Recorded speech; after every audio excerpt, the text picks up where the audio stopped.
चलिए आज हम स्टार्ट करेंगे। अच्छे बार मत बोल। आज हम स्टार्ट करेंगे चैप्टर नंबर 13 स्टैटिस्टिक। आगे जाके 11th में तुम्हारा पूरा एक बुक है इसकी स्टैटिस्टिक की। जो भी बच्चे कॉमर्स लेंगे, इकोनॉमिक्स लेंगे, कॉमर्स क्या जो बच्चे इकोनॉमिक लेंगे उन बच्चों के लिए वापस से ये चैप्टर आएगा वहाँ पे। तो जिनको शौक है कि हम कॉमर्स लेके आगे पढ़ेंगे वो इस चैप्टर को ध्यान से करना। इसका छोटा सा हिस्सा है यहाँ पे, ठीक है।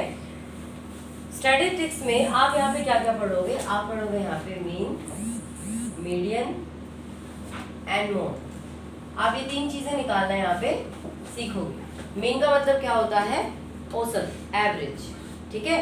एवरेज को भी मीन ही कहा जाता है, ये चीज हमेशा ध्यान रखना। मीडियम मतलब जो बीच का होता है उसको हम मीडियन बोलते हैं। और मोड जिसकी फ्रीक्वेंसी सबसे ज्यादा होती है, मतलब जो सबसे ज्यादा बार नंबर आता है उसको हम मोड कहते हैं। इनको निकालने के अलग अलग फॉर्मूले हैं। अब यहाँ पे आप कौन सा वाला निकालोगे? अभी आप करोगे सिर्फ continuous series. AP but AP में नहीं। कंटिन्यूअस सीरीज क्या होता है ये मैं आपको बता दूं। आपके यहाँ पे ना तीन जो सीरीज होती है ना, डाटा स्टैट्स क्या होता है पहले तो वही समझ लो। जब भी हमें किसी रिलेटेड चीज से कुछ डाटा कलेक्ट करते हैं उनको फिर हम ग्रुप में डिवाइड करते हैं, जैसे एज वाइज या किसी भी चीज से रिलेटेड हो, फिर उनको हम ग्रुपिंग में कन्वर्ट करते हैं एंड उसके बाद ताकि वो इजी टू अंडरस्टैंड हो जाए, है ना। तीन तरीके से होते हैं। एक तो इंडिविजुअल सीरीज होती है जिसमें आप डायरेक्टली लिख दो ऐसे 15, 20, 25, 30, ये बस यही डाटा है। नंबर 1 2 ये सीरियल नंबर होगा। तो ये आपकी इंडिविजुअल सीरीज होती है जिसमें सिर्फ आपको मार्क्स दिए होंगे। ये एक बच्चे के मार्क्स है, 5 बार उसका टेस्ट लिया गया, 40 नंबर में से उसके मार्क्स आए, तो ये आपका इंडिविजुअल सीरीज है, इसमें सिर्फ मार्क्स दिया होगा। फिर एक होती है डिस्क्रीट सीरीज। डिस्क्रीट सीरीज में क्या होता है कि जो ये मार्क्स दिए हुए हैं तो इसमें 4 से ज्यादा बच्चों का है, 15-20 बच्चों का है, तो हम क्या कर लेंगे? 15 मार्क्स 3 बच्चों के आए, 20 मार्क्स 4 बच्चों के आए, 25 मार्क्स 5 बच्चों के आए, 30 मार्क्स 6 बच्चों के आए, इस तरह से करके हमने लगा दिया। इसको हम बोलते हैं फ्रीक्वेंसी, मतलब हमें यहाँ पे फ्रीक्वेंसी दी होगी। ये है इंडिविजुअल, ये है डिस्क्रीट सीरीज। अभी जो आप पढ़ोगे, क्योंकि पहले ये था आपका, अभी डिलीट कर दिया गया है सब कुछ यहाँ से। अब आपको पढ़ना है कंटिन्यूअस सीरीज में। कंटिन्यूअस सीरीज में क्या होता है, आप उसको ऐसे ग्रुप में बांट देते हैं। तो 0 से 10 तक मार्क्स या 0 से 10 तक की एज या जो भी डाटा हम ले रहे हैं उसमें कितने बंदे इसमें इंक्लूड है, ये फ्रीक्वेंसी हो गई। और ये आपके मार्क्स, नंबर, एज जो भी है वो हो गया। तो इसको हम बोलते हैं कंटिन्यूअस सीरीज, ठीक है। अब आपको इसी कंटिन्यूअस सीरीज में कुछ चीजें सीखनी है। इसमें मेन कैसे निकालेंगे? सब निकाल लेंगे, सब फॉर्मूले हैं, सब कुछ है, सारी चीजें निकाल लेंगे, ठीक है। अब इसके अंदर सबसे पहले तो आप ये देखिए, इसको हम क्या बोलते हैं? Lower class. ये पूरी क्या है? क्लास, ठीक है। इसको हम क्या बोलते हैं? क्लास। ये वाली क्या है? Lower class. ये वाली क्या है? Upper class. तो अगर आपको क्लास मार्क निकालना है, क्लास मार्क, ये उसमें आएगा आपका एमसीक्यूज में, तो lower class plus upper class upon 2 ये निकलता है आपका क्लास मार्क, ठीक है। क्लास मार्क याद रहेगा कैसे निकलता है? Upper class limit, lower class limit upon में 2, ये निकलेगा आपका क्लास मार्क, ठीक है। डिस्क्रीट का दे तो रखा है इसमें आपका एक आध क्वेश्चन, चलो आएगा तो बता देंगे। अब इसमें सबसे पहले हम मीन निकालने का ही तरीका सीखेंगे। तो मीन निकालने के लिए कितने मेथड्स हैं? सबसे पहले हम मीन ही सीखेंगे, ठीक है। मीन निकालने के कितने मेथड है? 3 मेथड है। एक है आपका डायरेक्ट मेथड, एक है आपका शॉर्टकट मेथड, या फिर एज्यूम मीन मेथड। एज्यूम मतलब उसमें हम मान लेते हैं मीन को, मीन निकालने से पहले उसको मान लेते हैं। और एक तीसरा मेथड है आपका स्टेप डेविएशन मेथड। ये 3 मेथड से अभी हम सीखेंगे, ठीक है। I don't know discrete series के 1-2 क्वेश्चन दिख तो रहे हैं, इसमें है एग्जाम्पल में है एक क्वेश्चन, तो डिस्क्रीट का भी मैं आपको बता दूंगी, ठीक है।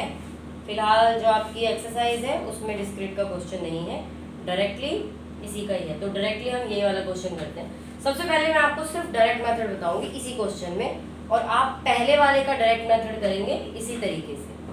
फिर मैं आपको डायरेक्ट इसी क्वेश्चन में शॉर्टकट मेथड समझाऊंगी, फिर आप फर्स्ट क्वेश्चन का शॉर्टकट मेथड करेंगे, और फिर मैं स्टेप डेविएशन समझाऊंगी, फिर आप स्टेप डेविएशन करेंगे। ठीक है, क्वेश्चन में अगर मेंशन है कि आपको इस मेथड से करना है तब तो इस मेथड से करना है, अदरवाइज आपकी मर्जी है, आपको जिस इन तीनों में से जो सूटेबल लगे उस मेथड से कर लेना चाहिए।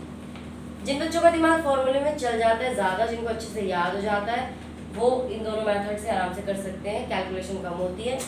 डायरेक्ट मेथड उनके लिए है जिनको फॉर्मूले याद नहीं होते, बहुत इजी फार्मूला है ना, और नहीं रियलिटी बता रही हूँ, बस कैलकुलेशन बड़ी हो जाती है उसमें, और यहाँ पे आपकी कैलकुलेशन छोटी छोटी हो जाती है। एवरेज मतलब एक क्लास में 50 बच्चे हैं, 50 बच्चों के मार्क्स 200 टोटल मिला के 500 मार्क्स हैं, तो आप यूँ कहोगे ना ऑन एन एवरेज बच्चों के 10 मार्क्स आए हैं, लेकिन हर एक बच्चे के 10 नहीं आ सकते ना, किसी के उससे ऊपर भी आ सकते हैं, किसी के नीचे भी आ सकते हैं, लेकिन हम सबको अलग अलग बताएं, इसके 5, इसके 2, इसके 4 नहीं, अरे ऑन एन एवरेज हर एक बच्चे के 10 मार्क्स। और मीडियन ऐसे मीडियन तो बाद में सीख लेना, मीडियन बीच का होता क्या है? बीच का मिड पॉइंट एक तरह से, और मोड मतलब फ्रीक्वेंसी जो ज्यादा बार आए। अच्छा फ्रीक्वेंसी तो हर एक में होती है, लेकिन इस वाले में मोड कौन सा होगा, ये वाली Five. क्लास होगी मोड की, नहीं नीचे वाली होगी सबसे दोनों ही 5 है, उसके लिए फॉर्मूला अलग है, वो भी मैं बताऊंगी आप लोगों को, और मोड जब करेंगे तो वो उसकी बात होगी। फिलहाल आप मेन की बात करेंगे। ठीक है, तो ये है आपकी क्लास मार्क्स, ये है आपकी फ्रीक्वेंसी, मेथड करेंगे डायरेक्ट। इसमें आपको सबसे पहले क्या निकालना है, थोड़ा सा कर लीजिए इसमें। मैं एक ऐसा क्वेश्चन ले लूँ जो 0 से 10, 10 से 20, 20 से 30, 30 से 40, 40 से 50, तो ये हो गया आपके, इसको हम मार्क्स लिख लेते हैं। ये है आपकी फ्रीक्वेंसी यानी कि नंबर ऑफ स्टूडेंट, 5, 4, 3, 2, 7।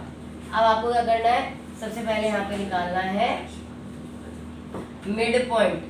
ठीक है, सबसे पहले आपको क्या निकालना है, मिड पॉइंट, जिसको आप क्या बोलेंगे।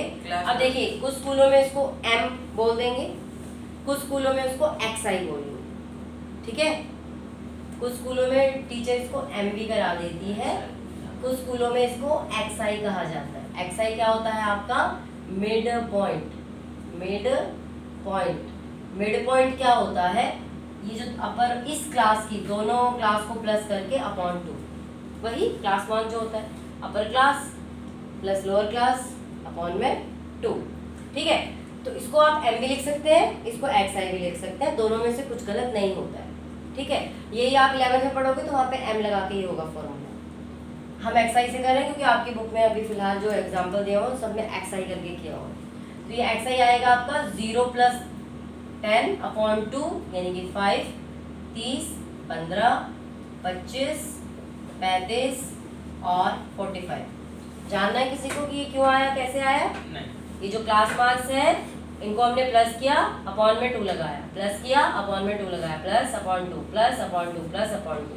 हाँ लिखा है क्लास मार्क वो उधर, हाँ, और यहाँ पर आप मिड पॉइंट xi वही है, सेम है।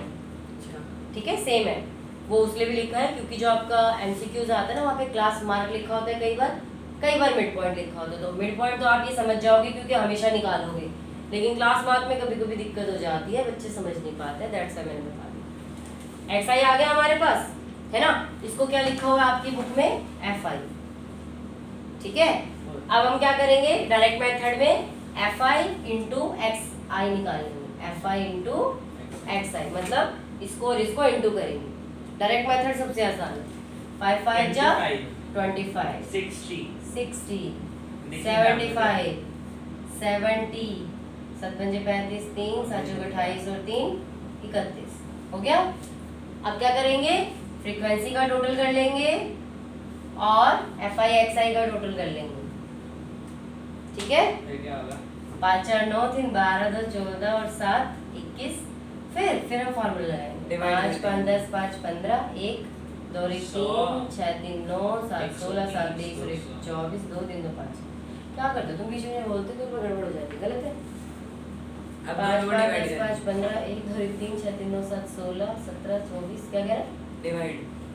अब फॉर्मूला लिखेंगे, अच्छा, मीन का सिंबल क्या है वो बता दे रही हूँ मैं आपको, x बार, ये मीन का सिंबल होता है।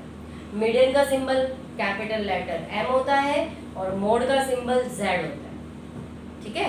Z हाँ, उसका सिंबल वो लैटिन वर्ड से होता है, स्टार्ट z से, इसलिए रखा हुआ है। ये हो गया आपका मीन, ये मीन का साइन है। फॉर्मूला लिखेंगे, इस वर्ड को हम बोलते हैं सिग्मा। इसको क्या बोलते हैं? सिग्मा। इसका मतलब होता है सिग्मा रूल है। मैं हूँ? अरे नहीं, सिग्मा का मतलब होता है सम ऑफ, ठीक है। सिग्मा का मतलब क्या होता है? सम ऑफ। और तुम्हारे हिसाब से सिग्मा का मतलब क्या होता है? FI अपॉन में सिग्मा FI, ठीक है। फॉर्मूला देख लो, बहुत इजी है। सिग्मा FI अपॉन में sigma FI, sum of FI upon में सम ऑफ FI, ठीक है। इनको डिवाइड कर देंगे, 545 अपॉन में 21। मैं बोल रहा था ना डिवाइड करेंगे। हाँ, तो एवरेज में डिवाइड ही करते हैं। डायरेक्ट मेथड हो गया, तुम्हारा क्वेश्चन पूरा हो गया। अब वो आप शॉर्टकट मेथड नहीं, पहले एक मेथड से पहला क्वेश्चन करो। फर्स्ट क्वेश्चन है जो इसका, उसको फर्स्ट मेथड से करो, डायरेक्ट मेथड से। उसके बाद हम इसको शॉर्टकट मेथड से इसी क्वेश्चन को कंटिन्यू करेंगे। पोस्ट कर लो।